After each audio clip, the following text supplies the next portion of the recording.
Everything you need to know about earnest money and down payments.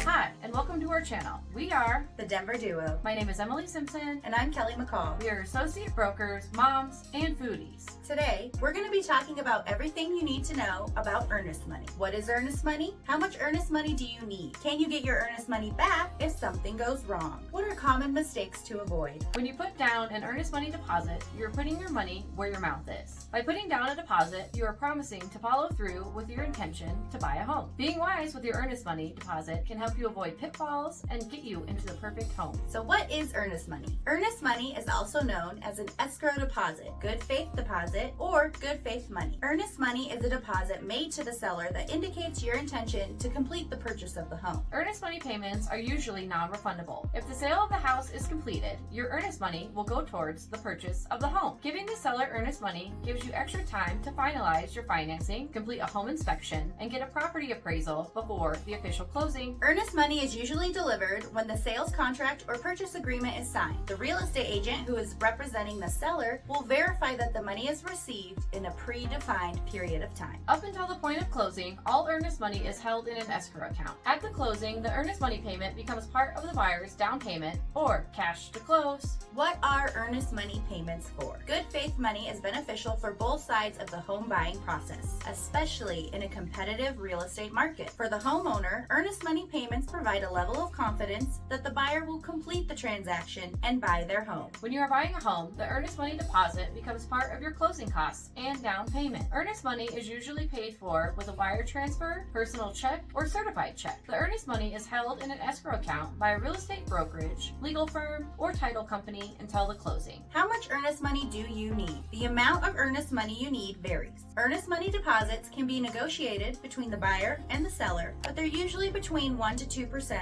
of the purchase price of the home. Some buyers prefer to go with a fixed amount rather than a percentage of the purchase price. As a general rule, the more earnest money you offer, the more seriously you will be taken as a buyer. Several factors influence earnest money deposits, so it pays to keep an eye on the local housing market. If houses are selling quickly, the amount of earnest money you may need may increase to 5% or even 10% of the selling price. If there are a lot of potential buyers for a house, a higher earnest money deposit may give you an advantage.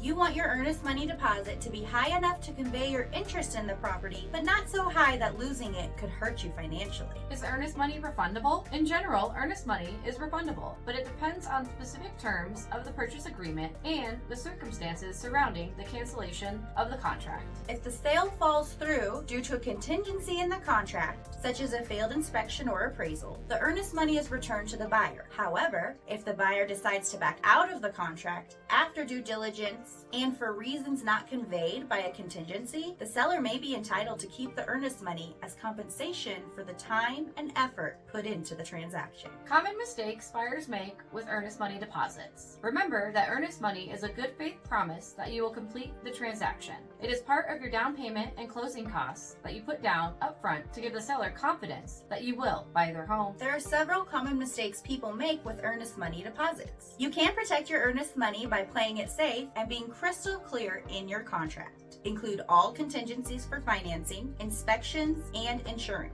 The clearer your contract is, the safer your earnest money is. Number 1, offering too little earnest money. An earnest money deposit that is too low implies that you aren't serious about buying the house. If houses are selling like hotcakes, a low earnest money offer will be ignored. Controversially, an earnest money deposit that is too high is risky. Should the deal fall through, you may lose a large chunk of change. A good rule of thumb is to offer earnest money equal to or at least 1% of the purchase price. Number 2, forgetting to add the right contingencies.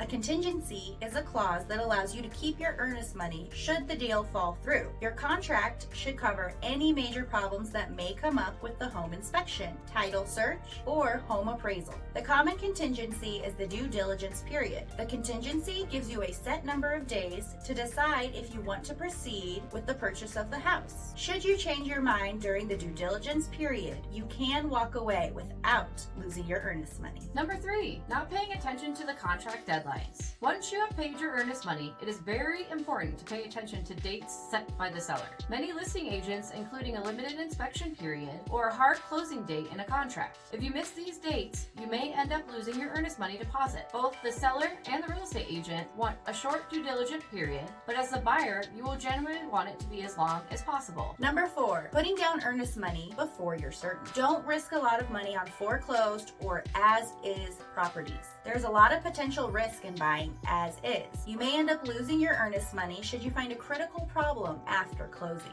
Similarly, leave the rose-colored glasses at home. Putting down earnest money before you are sure you want to buy the home can cost you a lot of money and heartache. Earnest money versus down payment. What's the difference? A down payment is a larger payment made by the buyer towards the purchase price of the property. It is typically a percentage of the purchase price, with most lenders requiring a minimum down payment of at least 3% of the purchase price. The average down payment is about 7%. The down payment is paid at closing and is not refundable. Both the down payment and the earnest money are applied towards the cost of a home. The main differences between earnest money deposit and a down payment are: number 1, purpose. An earnest money deposit shows that the buyer is serious about purchasing the property, while a down payment is a larger payment made towards the overall purchase of the property. Amount. An earnest money deposit is typically a small percentage of the purchase price, while down payment is a larger percentage of the purchase price. Refundability. An earnest money deposit may be refundable under certain circumstances,